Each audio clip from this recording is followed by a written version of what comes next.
Hi, everyone. Thanks so much for joining the session. I'm Tazrina Chaudhuri. I am a senior research consultant working at University of Technology, Sydney, Institute for Sustainable Futures, and I'll be chairing the session today. And welcome all of you, and thanks so much for joining this session. Before we start and before I introduce the speakers of this session, I'd like to acknowledge our country.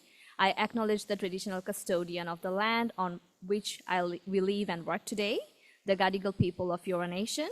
I pay my respects to elders past and present and extend the respect to all Aboriginal and Torres Strait Islanders peoples. I recognize their continuing connection to land, waters, and culture, and acknowledge that sovereignty was never ceded. So in this session today, we have 3 presentations, and we have 4 speakers doing the 3 presentations. Our first speaker is Gordon Noble, a research director at Institute for Sustainable Futures, University of Technology, Sydney. Gordon will be presenting climate finance resilience for Indo-Pacific. Our next speaker is Aditya Satyagraha, a lecturer at the university's Multimedia Nusantara Tarangan, and Avianto Amri, a CEO at Predict. And they will be focusing on storytelling through participatory game design to foster climate literacy and action in children. And finally, but not the least, Cindy Priyadi, the associate professor at University of Indonesia. She's also an adjunct fellow at Institute for Sustainable Futures. And Cindy will be presenting Building and Sustaining Multi-Helix Partnership for Climate Resilient Water Sanitation and Hygiene in Indonesia and elsewhere. So each of the presenters will be presenting for 20 minutes, and the presenters can come one after another. If you have any questions, please feel free to write it down or use the Wova app, those who are joining online or even in the room, and I'll keep a track of it. And after all the presentations, we will have some time for Q&A. So I'll hand over to Gordon.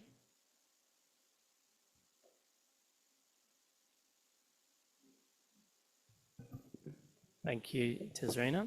I'll just let everyone get started. Apologies in advance for this presentation because I'm going to cover the whole finance system in 40 slides with about 30 seconds a slide. So it is going to be a bit of a roller coaster ride. So some of the things we're going to cover are going to be quite a bit of assumed knowledge here, but the slides are available. So I'll be skipping through some of the slides so you'll be able to come back to them. Just as background, and we've done the acknowledgement of country. And just to note that I come from a different part of Australia, so we're here on Gadigal lands, but I come from Melbourne, come up to Sydney regularly, and so Kulin Nation is our group down in Melbourne, and we have around 250 different groups here in Australia. So I'd like to also acknowledge elders past and present from different groups across Australia as well. This is just for my contact details if anyone wants those to reach out, but just also my background. So I've been with the Institute for the last 4 years. So I'm not really a traditional academic. I've come out of the finance system in different parts of the finance system. And most recently, I co-authored a sustainable finance roadmap. And so that's the area that I work is in and around the whole of sustainable finance. Questions we're going to ask today, and I won't read through every single word that you see on a slide, so I'll be moving pretty quickly just to make sure that I don't eat up the time for my colleagues. But I'll be asking the question, why do we need to look at the role of the finance sector around sustainable development?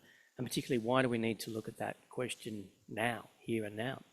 I'll be looking at some of the linkages between the development of a finance system and sustainable development, and this is work that goes back over 100 years.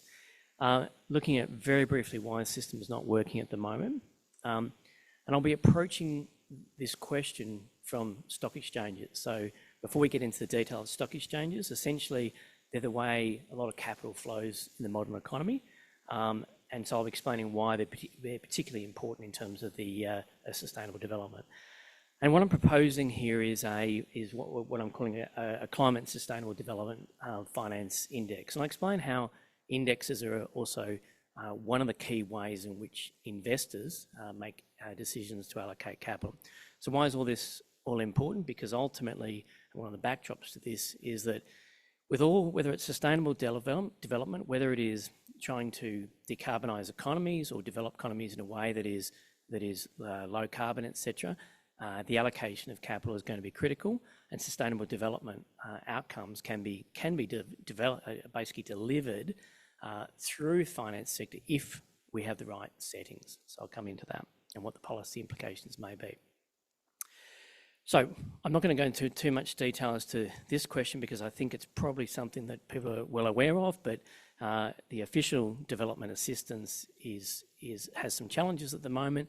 They're the figures from the OECD in terms of a projected drop in development assistance. So one of the challenges is that if we're seeing not just a drop in development assistance in the US, which is where there's obviously some public discussion, but also in other places such as France, Germany, and the United Kingdom.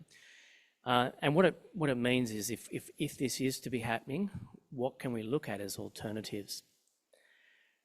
So my background is really economics, and there's a history that goes back over 100 years in terms of the linkages between the development of a financial system. And when we say a financial system, we're talking about banks, we're talking about investment, we're talking about insurance, all those things that enable whether it's buying our own homes or whether it is a commercial loan to a business that creates jobs in a community. There's been an economic conversation over the last 100 years, originally led by Joseph Schumpeter in the turn of the last century, but more recently the World Bank started picking this question up around 2004 with Patrick Honohan. He was the one who started to talk about the basically development of a financial system is what we call pro-poor. So pro-poor being basically that it can support poverty alleviation. So a lot of work was done in that time around the early 2000s. Then it got a little bit quiet, sort of started to fall off, but that work has then come back most recently with some work at the World Federation of Exchanges, who are really focusing on what does the development of a stock exchange mean for sustainable development. So that's just really the background to this, to say that there's a body of work that goes behind this, and we're not going to go into too much detail. So why is the current system not working? And I guess that's the argument that I'm making, that we are not seeing a flow of finance to everywhere it's needed. It's one of the key things that I focus on in my work. Key question is, are all the areas that we need finance, whether it's a community that needs new water facilities, sanitation facilities, have we met those? Is finance flowing to where it's needed? And from what I see, my perspective is it's not. One of the things you'll hear talked about is blended finance, and that's talked about quite commonly as this is the way that this could go forward. If blended finance essentially means, and there's an OECD definition here, is can we find the way that the private sector and the public sector can come together to actually support finance, to support the allocation of capital, to support, for instance, the ability for a country to borrow. A lot of conversations around that. I've got some criticisms of that at the moment, that a lot of that conversation gets focused on debt, and it gets focused on what we call, well, I don't call, but what people call bankable projects. And bankable projects are, in the banking context, something that's around $300 million. So large projects, and that's been a lot of where the focus has been. And some of the opportunity is not in those spaces of large projects. And this is particularly because we're seeing the development of technology, which actually opens up new areas that we can flow finance into. So I won't go into too much detail there. Happy to have conversations with people, but just to note the current system, the current focus on blended finance has some real challenges. So how can investment through stock exchanges support climate resilience? This is the question that we're asking. And as I said, these bankable projects, $300 million large-scale projects, were designed, if you like, in a way when for instance, building an energy system building a grid, a coal-fired power station, energy transmission lines required really big infrastructure. What we're seeing globally is the development of distributed infrastructure, and you can think of that as things like solar, batteries, all the things that come around that, and that includes, water as well. All these different areas. We're moving into a world where, small-scale distributed infrastructure, but we don't have the mechanisms to flow the finance into that. One case that we talk about is that aligns basically public and private in a different way is New Zealand. I don't know if any New Zealanders here in the room, but what New Zealand has done is they have effectively their hydro energy company was privatised, partially privatised, 51% owned by the New Zealand government and listed on its own stock exchange. So it provides the ability for New Zealanders to invest in their own company, but also the government still controls it at 51% of the ownership. And what that's enabled is that particular business to go and do different things, to change and to evolve. So not just a single project, which is then limited, but actually to start to meet all the future needs of New Zealanders. So I'd argue that that's a structure that's much more aligned than a single project. So we're proposing a climate and sustainable development finance index. And so this is where I'll go very, quite quickly through why we do this and why and how we build this and what does it mean. But what the argument is here is that we need an alternative mechanism. So if we're trying to look for an alternative mechanism from official development assistance, we need to then know, the first thing we need to know is what's working in markets, what markets at the moment across the whole of the Asia-Pacific are actually investable and also aligned with sustainability outcomes as well. So the idea of an index is then to provide that signal to investors that can then say, right, this stock exchange is actually aligned with the purpose that I'm looking at. And there's a whole world of investors who are looking and make commitments around what we call environment, social governance, so ESG. So investing in a way that aligns with basically society. And one of the fundamentals is that they're looking for sort of thing, a few of the things that we'll be talking about in a second.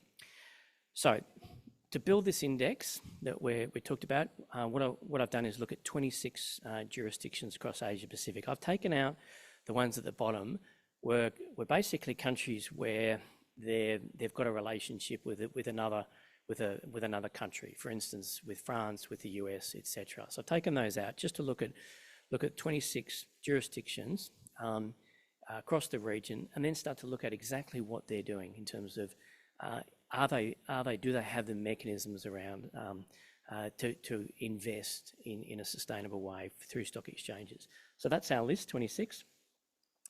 Of those, half of them actually have right now a stock exchange of some shape or form. So stock exchanges exist, so therefore that's a good thing. That's notionally, we've got the mechanisms to flow capital. We're going to have a look and see whether that's working or not. Obviously, of those 13 that aren't listed, at the moment they don't have stock exchanges, and therefore those countries that don't have stock exchanges don't have a mechanism to actually flow capital, right? And that becomes, if you like, in the modern economy, that means more reliance on development finance and grants, etc. Even more reliance on debt finance, say through banks. But without a stock exchange, it's something that then is an impediment, if you like, to sustainable development. That's my argument. Right, so what's the role of ratings? So ratings are really, so I won't go through too much of the detail here, but just to give you the snapshot. So ratings have been the way the finance system has essentially built, and they go back to the 1860s in the US when there was all these railroad companies that were starting to build out. And it was very difficult because it was literally the Wild West at the time in the US, maybe it still is in the US. At the time, it was difficult to work out whether any of those railroad companies were actually any good or not, whether someone should basically buy a bond. And so an early development was a company called Standard & Poor's, which developed a mechanism to work out how to rate these companies. Standard & Poor's is now one of these big global rating firms, and there's two or three major ones, and they set credit ratings for everything from big, massive companies through to sovereign credit.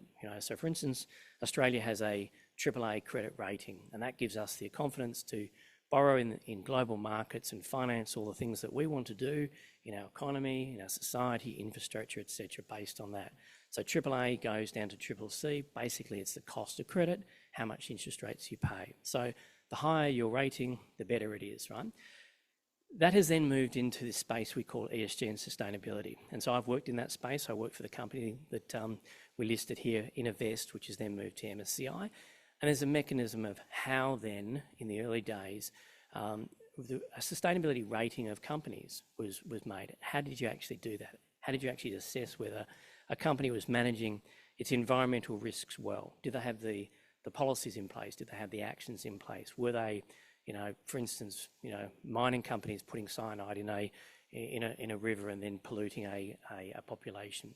So a whole mechanism has developed globally around this. So this is what I built upon to the index that we're proposing. Now, some of these indexes get really complex. There'll be many, many factors. I've just chosen 7, right? Just 7 for the purposes of this presentation. And the indicators I'm going to go through are in many ways proxies. So I've taken indicators that are basically a proxy of understanding whether a country, a stock exchange is fit for purpose, if you like, to flow capital at scale from a sustainability perspective.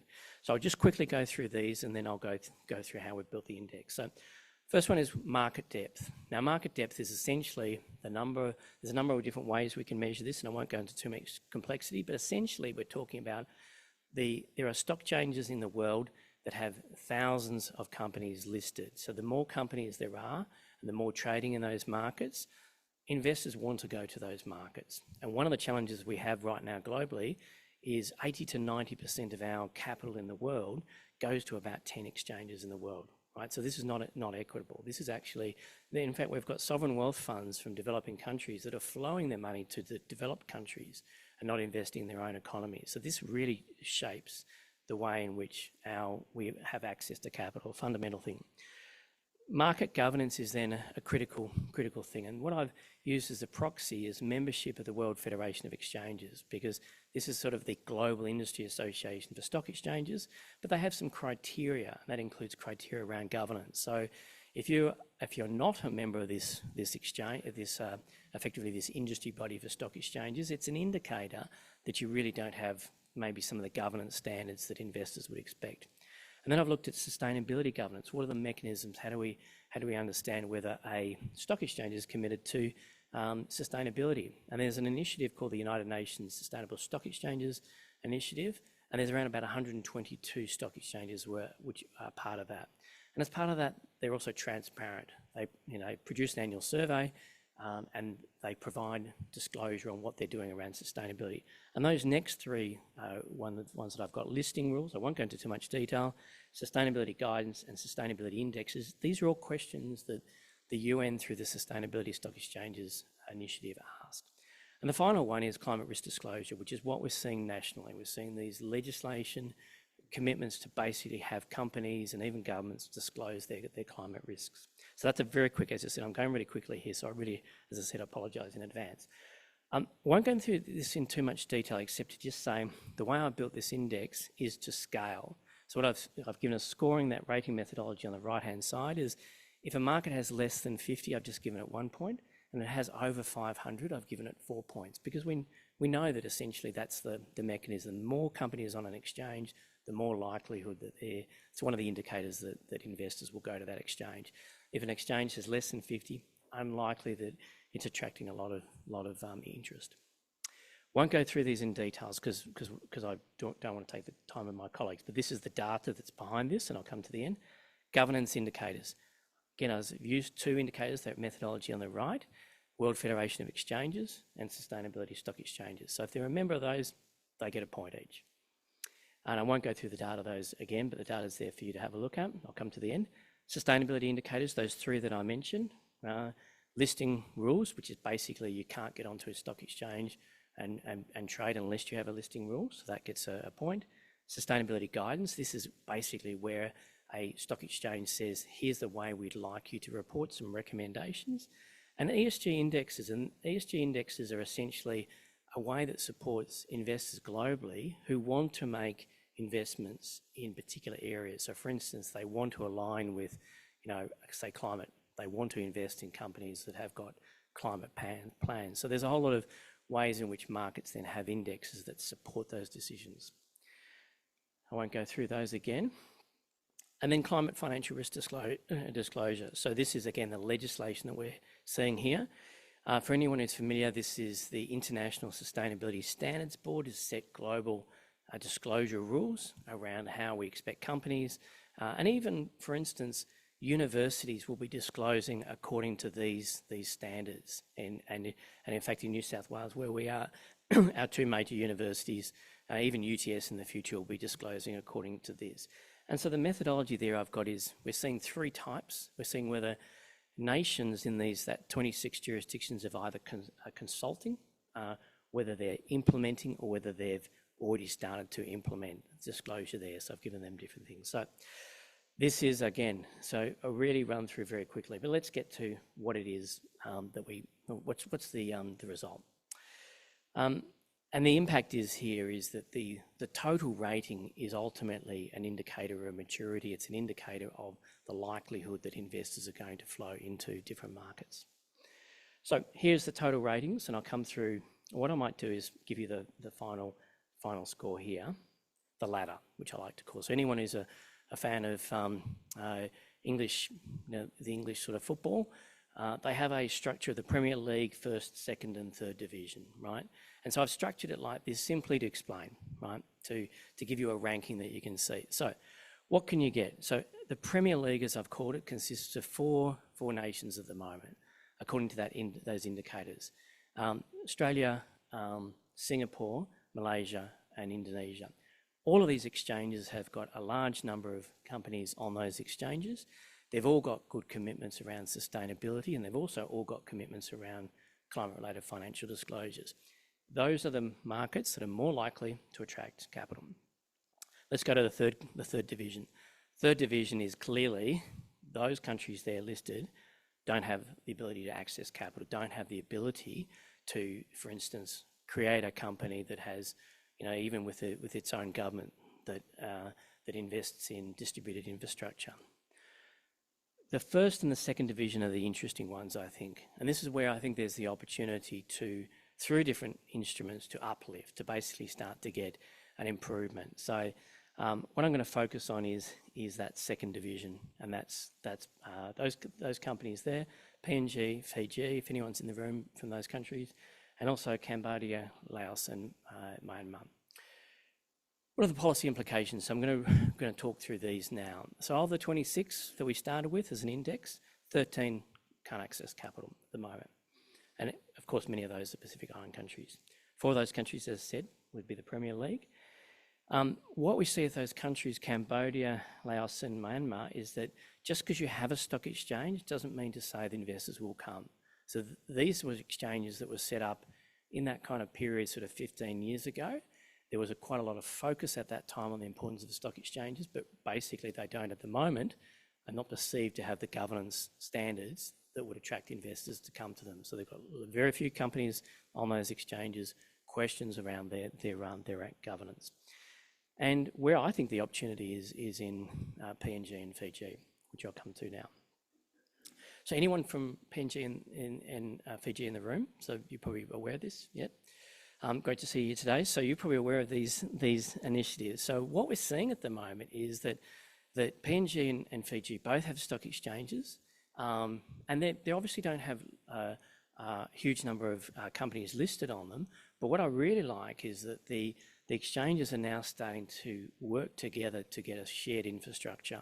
And what we mean by shared infrastructure, think about it like, say, your Microsoft in your, when you're using your computer.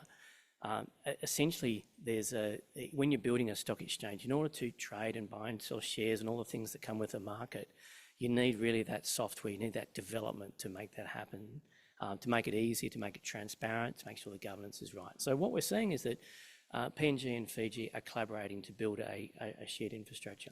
What I think the opportunity here is how that can then expand potentially to a regional stock exchange. So I'll give you the example here. The case study is basically West Africa.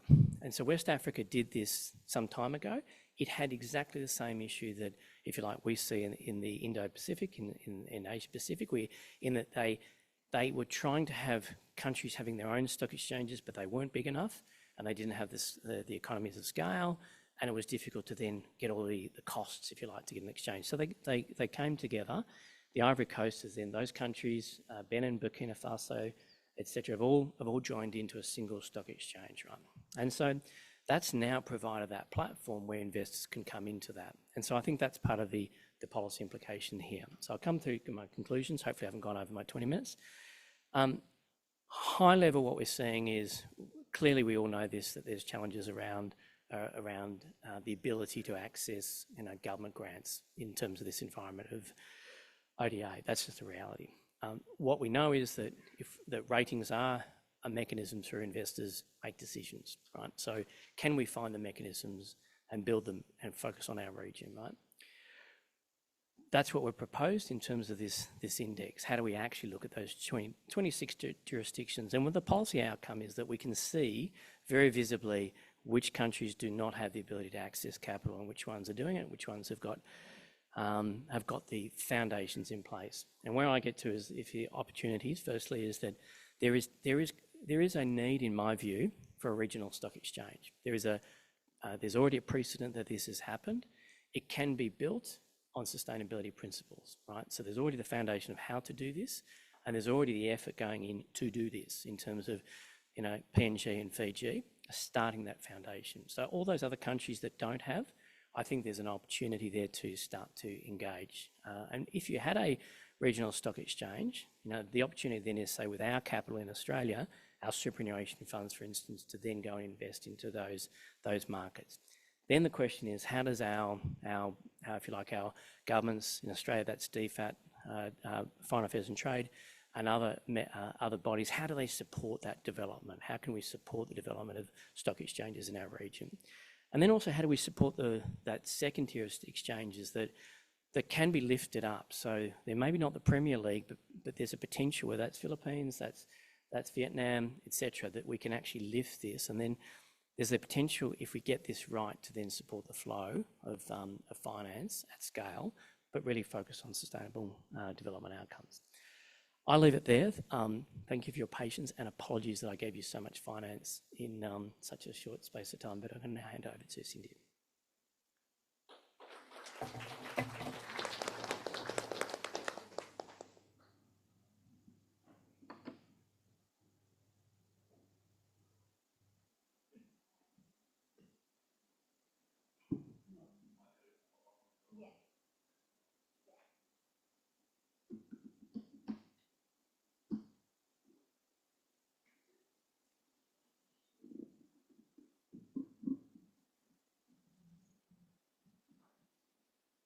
Our next speakers will be online. Aditya Satyagraha and Avianto Amri. I think they're joining through Zoom. Yeah. Hello. Hello, good morning. Good day. We can see on the big screen, Aditya. Okay. Okay, I'll hand over to you.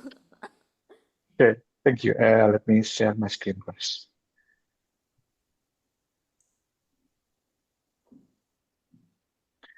Okay, I hope you all have in a good health today. Good morning, everyone. It's a pleasure to join you at the RDI Network Exchange 25 conference. My name is Aditya Satyagraha. I'm a researcher and lecturer from University Multimedia Nusantara. And I came with my colleague, Dr. Avianto Amri from PREDIC. We are in creative resilience, disaster management, and social change. Today, we'd like to invite you on a journey about how storytelling, participation, and game-based learning offer alternative pathways to help children not only to understand climate change, but also become active participants in building solutions. So let's start from the beginning about storytelling. It's long before PowerPoint, social media, TikTok, smartphones. People share stories around fires, in songs, and through handwritten manuscripts. Storytelling has always been our way of making sense of the world, or whether warning of disaster, flood, bushfire, or passing of values. Stories have connected generation, and now as we face a climate crisis, this tradition feels more important than ever. There's a quote from Edward Miller that stories are our primary tools of learning and teaching, the repositories of our lores and legend. So, why stories still matter today? Maybe we can see from different angle, from neuroscience of storytelling. As you can see, that facts and figures only active two regions of your brain, but stories, boom, they are uh, uh, they are activate a broader range of brain regions beyond. Almost everything in your brain is light up when we hear a story. Why? Well, it turns out that stories light up our brains in remarkable ways. Uh, as Lisa Kronz put it, stories are our brain favorite way to learn. Where we greet by a good narrative, we're more open to new ideas and more likely to take action. And in story, we can find comfort, joy, pleasure, love, romance, passion, and everything. And the impact of stories and is proven by academically proven. Brain is more engaged. Stories are more memorable. Stories trigger emotional responses. Emotion, not logic, drive most consumer decision. And stories inspire people to take action. Now, first of all, we can do the next part, the educational challenge, digital youths and climate complexity. Why youth? Because in this climate change, youth is more prone from the climate change effect. It's according to WHO. And today, youth spends, but on the contrary, their voice is undermined. They are have a strong voice, but they are undermined. And another problem is today's youth is spend more than 7 hours a day looking at a screen. Now, the question is, how do we cut through that noise and reach youths who are swiping from video to video faster than most adults can blink? Traditional teaching methods like lecturers, rote memorization just don't compete anymore, especially when it comes to a topic as complex and as urgent as climate change. So the question is, how can we adapt climate education to engage youth who are immersed in the digital media and resistant to traditional didactic methods? So what should climate education look like for this generation? We need more than just a good grades on a test. We want to build agency and confidence so that every child believes that they can make a difference. And we must teach them how to communicate risks, include everyone in conversation, turn knowledge into real world action. Those are ambitious goals, but they are essential if we want climate education to truly matter. So we propose a solution is participatory storytelling and a game design. We found that putting youth at the heart of the process as a storyteller, not just a listener, creates real change. Participatory storytelling invites children to shape and share their own narrative, making the learning experience personal and powerful. And when we combine this with game design, making learning interactive, playful, and social, that the result can be transformative, as you can see from the narrative as infrastructure. So the more participation, the more we get the youth, the more we can get to them, we can make this voice strong, and we can embed emotion and agency in there. Now we offer to you, Dr. Avianto. Thank you very much, Aditya, for the introductions and also the pathways for our introducing on storytelling. So right now, what we have gone through is a really interesting journey, supported by the Connexi initiative, funded by the government of Australia and in together with the government of Indonesia. We have a really interesting collaborations or coalitions with 8 organizations where many of these people are multidisciplinary. We have people who have expertise on disaster risk reductions, climate change, and also we have people on the other sides on education, visual design, gender, disability, and social inclusion, including also because we are interacting with children. We have the pleasure to have the expertise coming from the children's psychology and children participation and protection as well. And also in this coalition, in this partnerships building, we have agencies coming from the university side, NGOs, private sector, and also we are interacting with local governments, national governments, schools, and of course, children and their communities.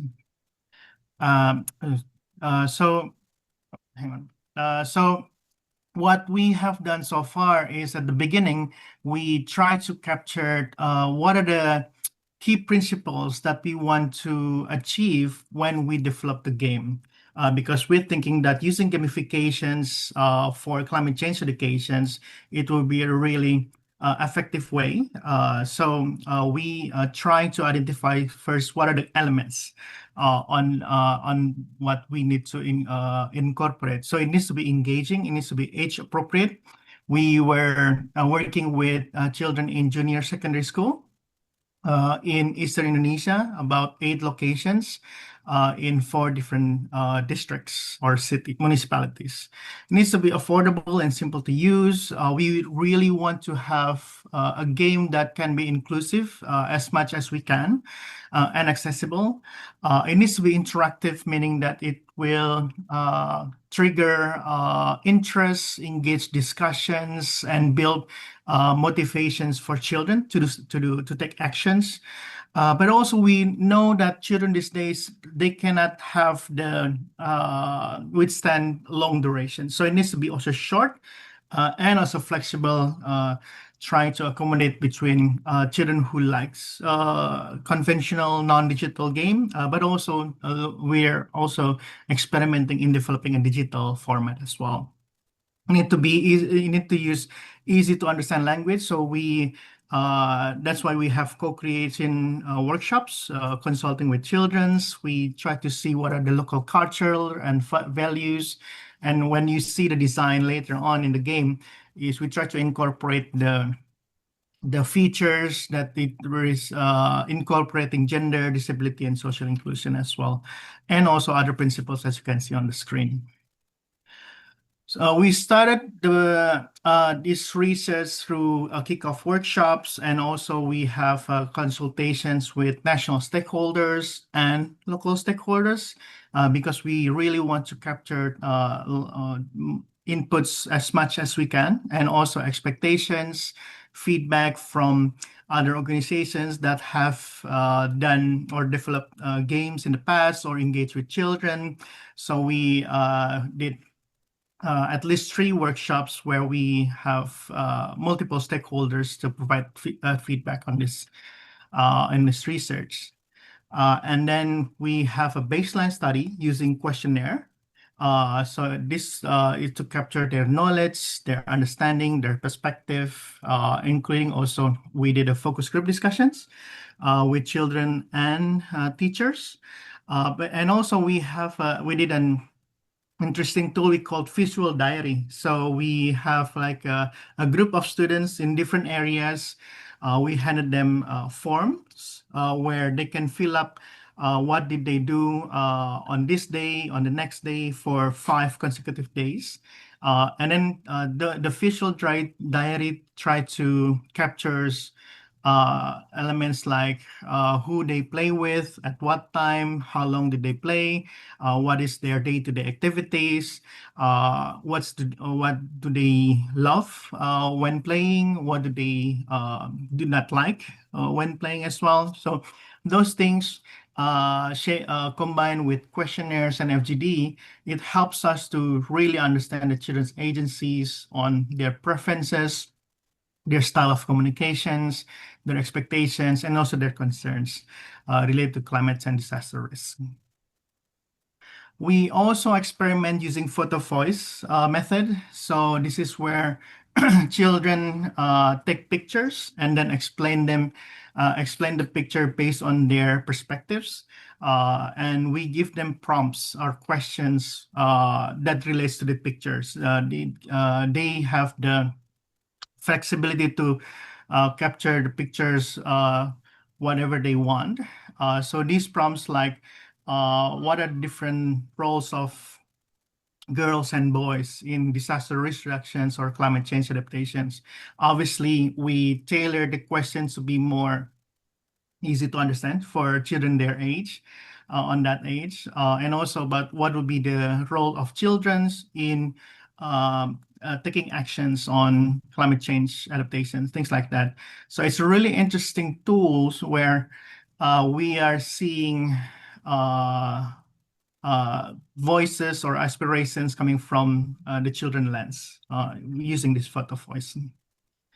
And also what we did is where the photo voice that we did is we did in baseline and endline before we introduced the game and after we introduced the game. So it's a really interesting way for us to see the changes when you are using the same prompt, but then we have different results coming in from the children's on their photos and also with the narratives as well, coming from the photo voice experiment.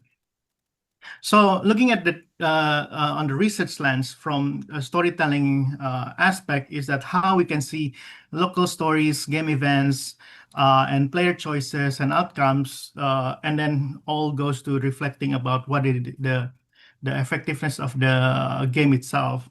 So how does storytelling actually show up in the game? It's every round begins with a story card.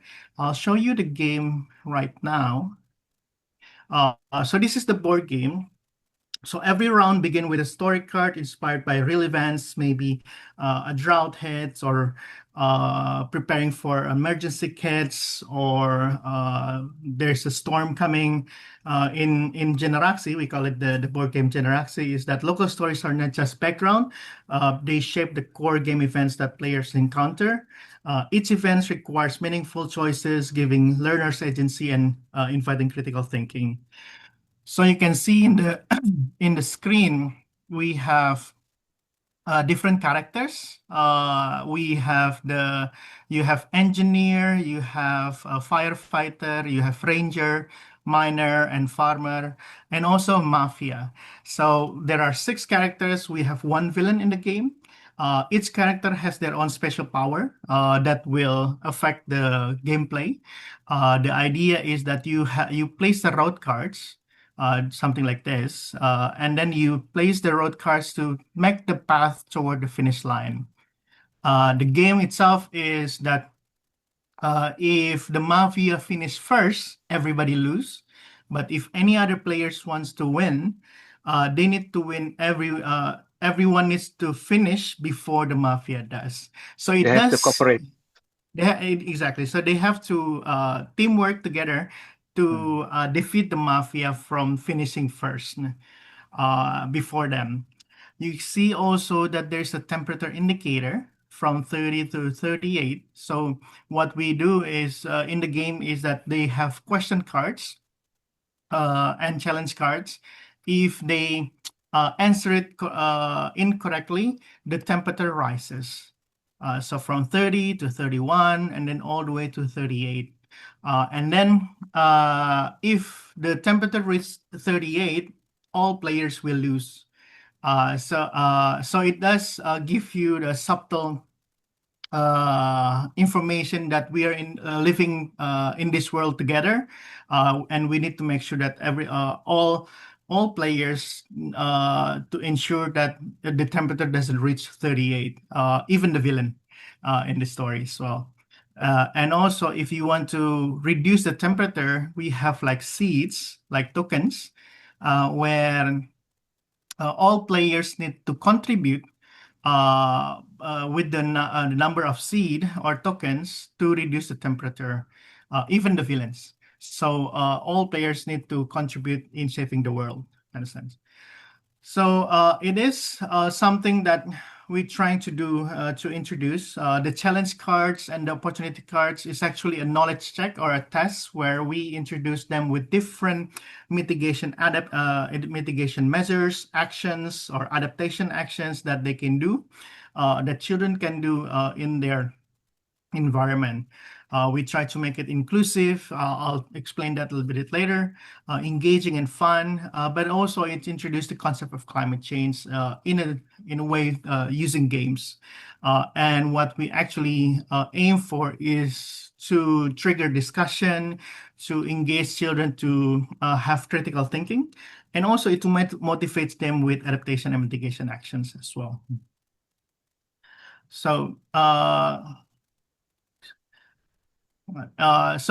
this is where we development test stage. As you can see on the screen, on your right hand side, is that the board game itself have two sides.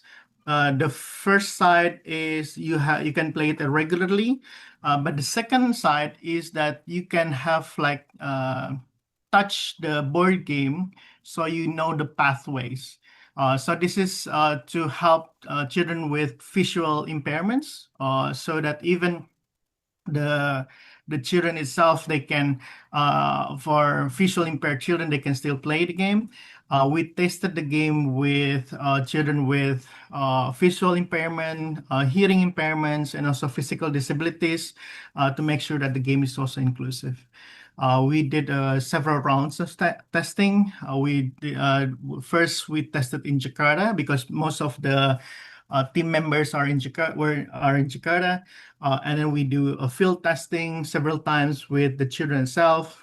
And then also we have the co-creation workshop to gather their inputs, whether they like on the play duration, the mechanics, the rules and instructions and things like that. So we can capture their aspirations as well. This is the format of the digital mobile game that we did, where we have a mobile version of the game as well. And then when we have the roll it out, what is interesting is that we tested this in Australia as well at Harkway Primary School in Victoria. And then we did a conference call between children in eastern part, rural areas in Indonesia with children at Harkway in Victoria. And it's really fascinating that to see the children with different culture, different background, different contexts, they can link up through Zoom. We have automatic translation. And they can really converse and discuss and connect it because of the game. And even we have children with disabilities also joining in Zoom, where we also help moderating the sessions, and they can also exchange and discuss about climate change, the concern, their perspectives, their ideas, and etc. So I think that's where we are right now. We are very happy that we receive a continuation of the grant from Connexi. So the next step for us is we're thinking to build a network of educators on climate change educations. So linking up teachers from Indonesia as well as maybe in Australia to have a more collaborative space and discuss about how to scale up on climate change education in schools. We are going to use the next grant to develop a disability-friendly learning kit, so to help teachers to sensitize on issues about learning with children with disabilities. We hope from this phase is that we can foster movement of children champions across Indonesia and outside Indonesia, and also expand media as well. We're thinking about developing storybooks. We're using immersive technologies, learning kits, and interactive games. And lastly, from the 8 organizations that we partnered up in the beginning, we have expanded.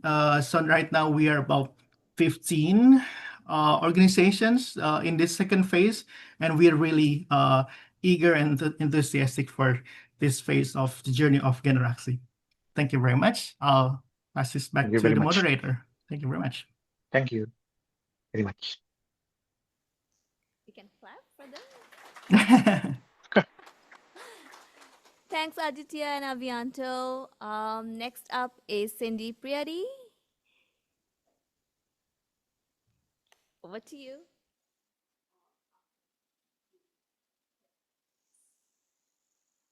Okay. Yeah, thank you, everyone. Bit difficult to stand between the audience and lunch, but yeah. So that was, I think, a good transition because Aditya talked about storytelling, and I guess my presentation is more about storytelling, more about me storytelling, my journey in the partnership that I had. So a lot of times in these presentations and these conferences, we talk about how we work with the communities, right? The co-design process, but it's rare that people talk about behind the screen, like how did Anto, 'cause he's a colleague of mine, so his name is Anto. How did Anto manage to work with 8 organizations and let alone 15, right? I think that's a big task, and we rarely talk about how these collaborations work and how they don't work. So that's what I will be talking a bit more about in my talk. Bit more behind the scenes of how we went through the collaboration that we did. Mostly with the partners we have in Institute for Sustainable Futures in UTS that we've worked with for 6 years. And this is a non-sponsored talk, so nothing funded by them. I didn't even run my talk through them, just to let them know. So, so on organizing this talk, it was kind of like a bit confusing because like I wanted to talk about, I know this kind of conferences, we would talk about theories and frameworks, and I wanted to bring those things up as well. But honestly, this presentation is more about something more practical and how, I took out all those slides, so it'll be more about practice. So I wanted to put up this picture first. So the question is, what do they all have in common? Yeah, I'm from Indonesia, from Universitas Indonesia. You might think like, okay, they all look Indonesian. And of course, you won't be able to guess because the answer is they're all my project managers. So they're the project managers of the projects that I've been running with UTS for the last 6 years. And it's simple for maybe most of people working in projects because project managers are always there. You would always have project managers in the research work that you do or development works. But it's not that straightforward for us in Indonesia. Our research funding usually doesn't allow us to hire people. The most that we can do is hire someone for 4 hours per week with the rate for students. So if you talk about people managing, especially research projects in Indonesia, no one would have research project managers. And it's just impossible to run it professionally. And of course, it's something we aspire to, but we just know that it would never happen. And then when we first started collaborating with our colleagues, the first question they asked was, what do you need to make this project work? And I was like, no one asked me that before. And the first thing I had in mind was we have to have funding for project managers. It's going to cost this much because I want to hire someone with a master's degree and probably have someone already working in the industry and take them out of their work that's already paid kind of big. And so it has to be competitive. Okay, yeah, we can make it work. And the first project that we had, we were able to allocate funding for project managers, and which consequentially we did have for all the other projects. And so these are the people, and also this experience that we had with the project managers, it was also a great experience for them.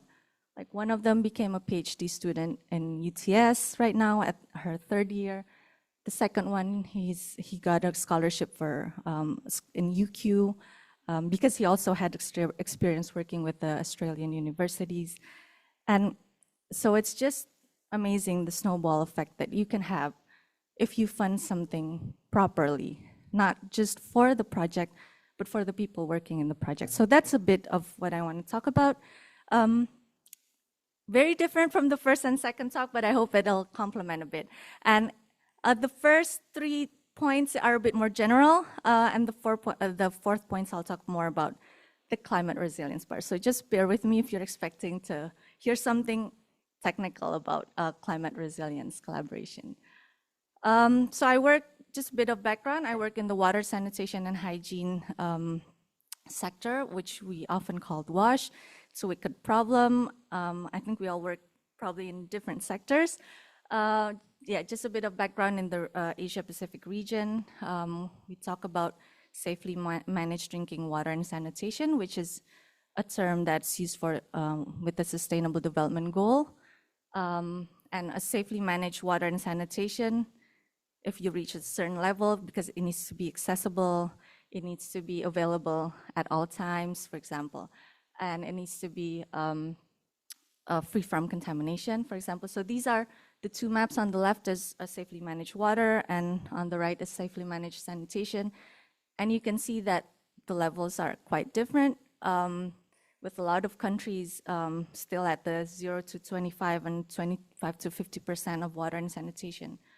And even for sanitation data, you can see that my country, Indonesia, is gray, meaning there's not sufficient data to evaluate at the national level. So it's a very wicked problem, and that's why it calls for a transdisciplinary approach, which is often presented through this framework of transdisciplinary research. I myself is an environmental engineer, and Avianto Amri, which had the talk before, he's also an environmental engineer, but we both kind of like went outside our field and get into this space of very uncomfortable transdisciplinary research, where we try to do more of a co-design and co-production process, which we've seen a lot in theory, but what I want to talk about is how do you actually implement that?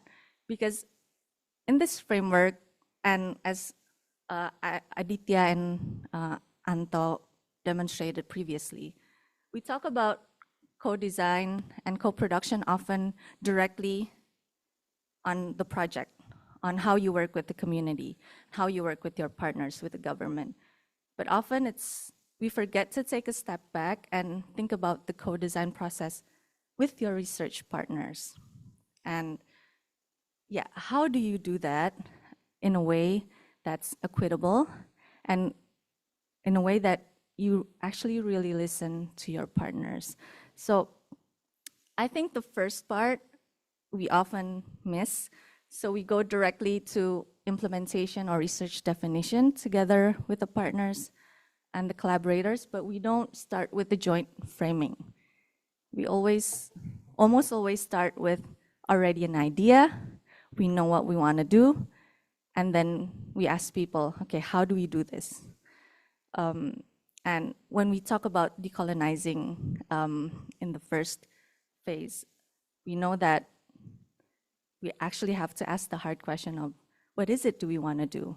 Is the thing that we want to do in terms of climate resilience, in this context, climate resilience approach, is it something that the community wants? Or is it something that, even if you step a bit further, is it something that the partner wants?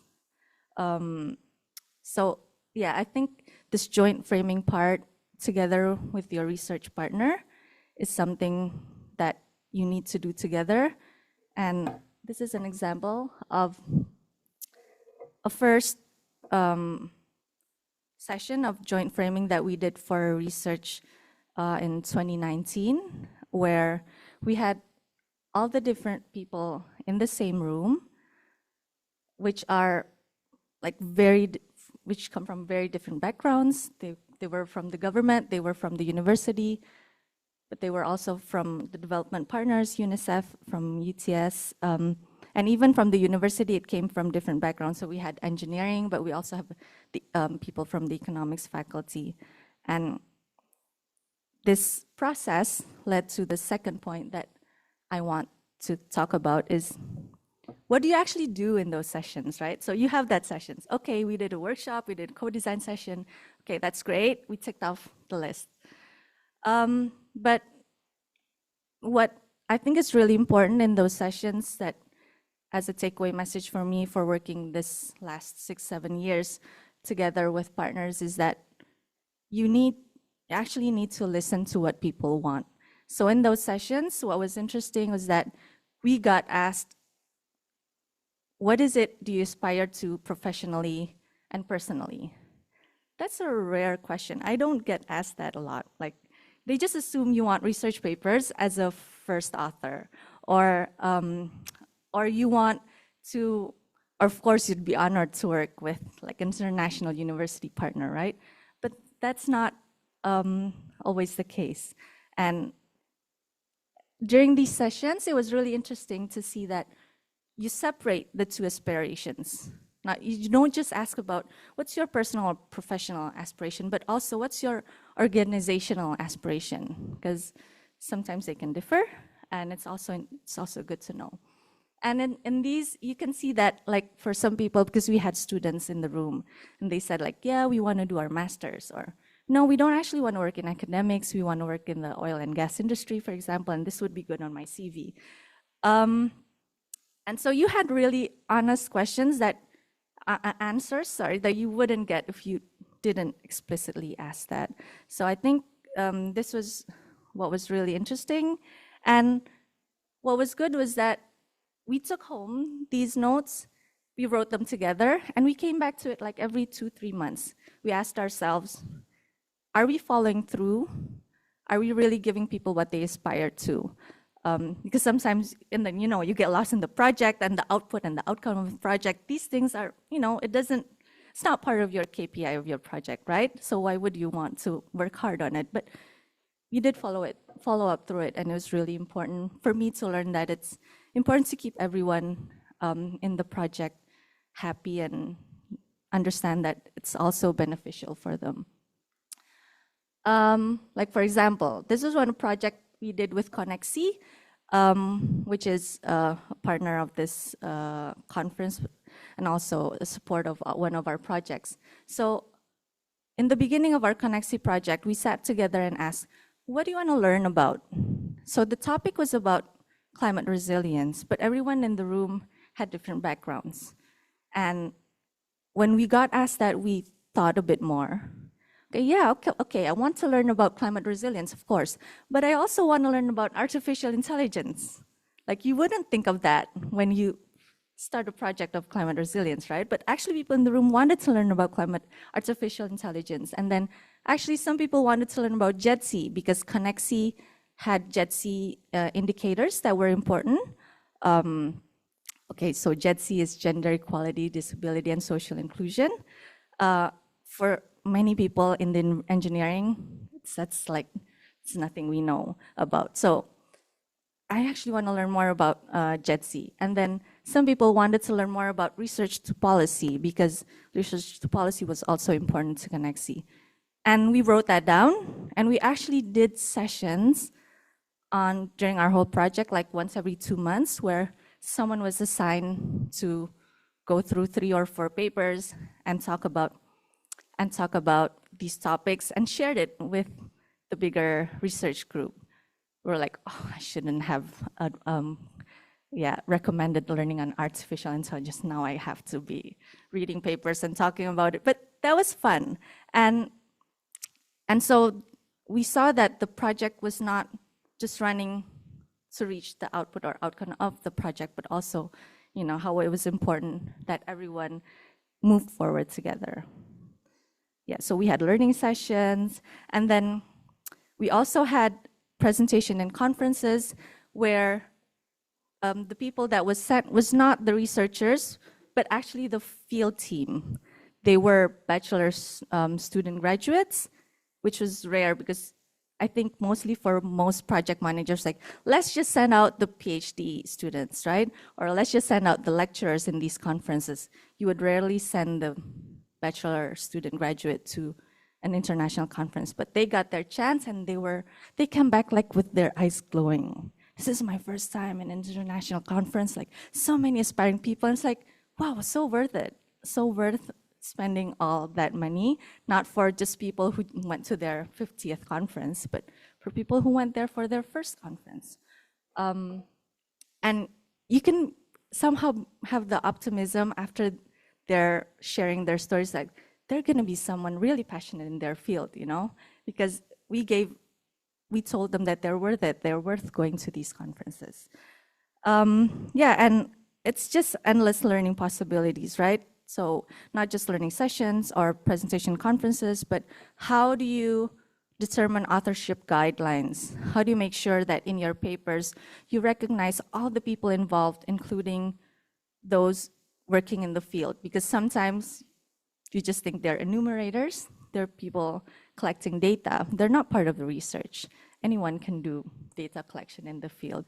But do you actually involve them to author in the paper or even ask them if they want to? So that's I think that's important point. And even in regular meetings, a lot of time in the regular meetings, you have like I imagine like Anto or Adit have 8 collaborators. Like you would have 20 people in a meeting, but I'm guessing a lot of times these meetings have, like in our meetings, we would only have like 3 or 4 people who talk, and the junior ones, they would just, you know, stay quiet. But how do you design even the regular meetings to have the early career researchers or the junior team members to explicitly have time to talk? No, telling them in advance that we're going to give you 3 minutes to share about what's going on in the field, just prepare something, and it makes them really happy to have that space. And the third one is something that Connexi has, which is partnership health checks. I'm a big fan of their partnership health checks. So basically, it's Connexi telling us that you need to have internal discussion with your partner, asking what is working well in your partnership. Of course, you have good things to say, right? That we're still on track, we're adapting, everyone's responding quick. But then you ask the hard questions, like what are some things we can improve? And being an Indonesian, this was hard because we don't like to offend people. We don't like to say when things go wrong, we just talk in the back and like smile, and you know, that's just our culture. And things like this, it's hard. But it was interesting. This was the first partnership health check session that we had during our project. And 3 people came up with the same thing. They were saying like the partner A should update partner B better. So everyone was thinking about the same thing, which we wouldn't have talked about if we didn't ask it explicitly. But because we did, we realized that everyone knows that this is a problem, and we solved it right in the beginning without waiting for everything to be getting worse and worse. So it's really very simple. Maybe this is something you already practice about, but this is something revolutionary for us. And I think something that needs to be practiced a bit more. How do we lean into uncomfortable conversations that we often try to avoid? And the fourth one is, I want to quote a bit about what Salma mentioned in the keynote speech this morning about the use of language. I think we talk about this theme of this session, which is climate resilience. That's a hard word to understand, right? Even for researchers. In the WASH sector, we're still defining what climate resilience means for water and sanitation. It's a work of a year that's not resolved yet. But imagine bringing that term to community. So how do we translate climate resilience in a way that is understandable for the community and that lets you have that dialogue, right? Otherwise, it's just a one-way. You ask about, are you climate resilient? They're gonna say, yes, okay, that's done. But you take that term into something that's more understandable, then you start to have those conversations. This was the first time we threw out our monitoring and evaluation survey on climate resilience.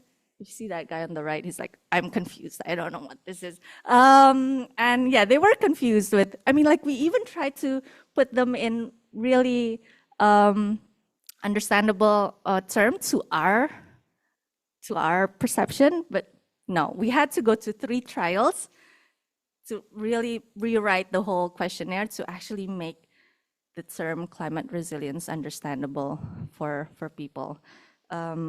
Even saying climate, even saying weather is difficult. And even just saying rain or drought is difficult. So yeah, I think the sector as a sector in climate resilience, we need to have that discussion on choosing the right term when we talk about climate resilience with the community.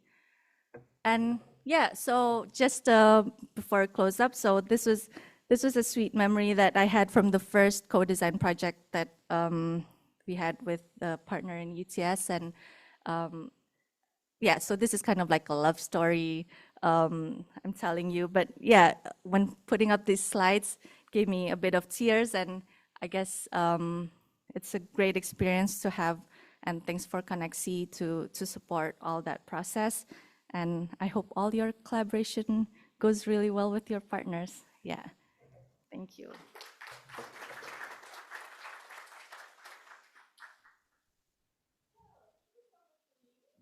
With that, all our 3 presenters presented, and I think we can have a quick Q&A session. I checked Uva, and there is no question, but feel free to raise your hand and ask questions to 4 of our speakers. Any questions from the crowd or from online? Great. I'll come with the microphone. Excuse me. I just want to get some clarification on this, the stock exchange. Is this a way of shifting the responsibility for delivery of aid and investment in sustainable development projects to the private sector, so that the donors, particularly the Australian and New Zealand governments and their contribution to the Blue Pacific, is diminished? If you're looking at climate resilience, the Pacific Island Forum set up the Pacific Resilience Facility, now domiciled in Tonga, trying to get traction in terms of greater support from within the region, and it's just taken so much effort. The other question I had was for the training, the conversations that the children are having. Is there any conversation about what causes climate change? What greenhouse gas emissions are being put in place by a lot of the big developing countries, or developed countries as we call them? I think I didn't pick that up in your presentation. So I just hope that the younger generation are asking the serious questions. Thank you.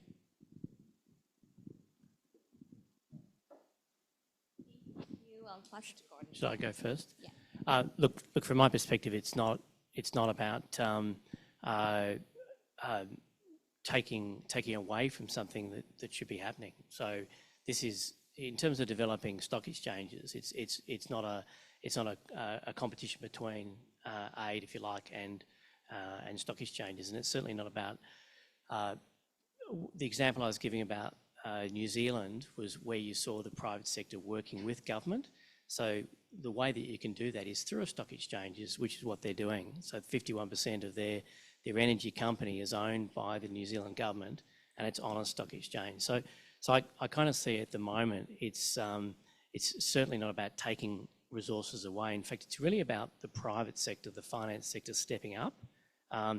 My criticism is that our superannuation system here in Australia, which I've got more knowledge about, should be investing in the region, but it's not. So I see it more as what we need to do as a finance sector to step into this, rather than as certainly a competition to have people walking away from development.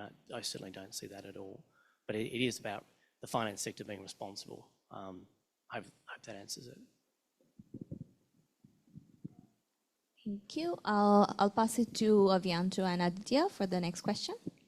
Yes, let me start first and I'll pass this to Aditya later on. Thank you for the questions. The type of conversations that came up with the kids are, yes, they do discuss about causes of climate change. That's why we also introduce about mitigation actions or things that they can do to reduce their carbon footprint. Although noting as well that we're talking about in rural or semi-rural areas in Indonesia where there's not a lot of carbon emissions from them or from the communities on that. The discussion was not necessarily about industrial countries versus developing countries, but there are discussions about that. But I think the most dominant discussions was about what they can do. What are the practical actions? Because I think from an Indonesian side, they felt the impact of climate change, for instance, like floods, landslides, or even storms. So they discuss about what they can do to anticipate or preparedness. In our Zoom conference between Indonesia kids with Australian kids, what I found it interesting is that they also shared about their experiences in disasters or climate-related risk.